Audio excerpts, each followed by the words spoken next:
നിങ്ങൾ ഡൽഹിയിൽ യമുനാഘട്ടിൽ വന്നിട്ടുണ്ടോ? വന്നിട്ടില്ലെങ്കിൽ എന്തായാലും വരണം. ഒരു സ്വർഗീയ കാഴ്ച നിങ്ങളെയും കാത്തിരിപ്പുണ്ട്. അതിരാവിലെ എണീറ്റ് യമുനാഘട്ടിൽ വന്നതാണ്. മഞ്ഞു മൂടിയതുകൊണ്ട് ഒന്നും കാണുന്നില്ല.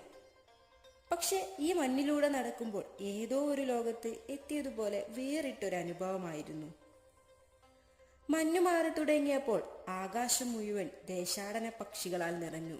ചുറ്റും അവയുടെ കലപില മാത്രമായി. വേഗം പക്ഷികൾക്കുള്ള തീറ്റയുമായി തോണിയിൽ കയറി. പക്ഷികൾ ഞങ്ങളെ കൂട്ടം കൂട്ടമായി പൊതിയാൻ തുടങ്ങി. എല്ലാവരുടെയും മുഖത്ത് സന്തോഷവും ആ ഒരു ഫീലിങ്സും കാണാൻ പറ്റുന്നുണ്ടായിരുന്നു.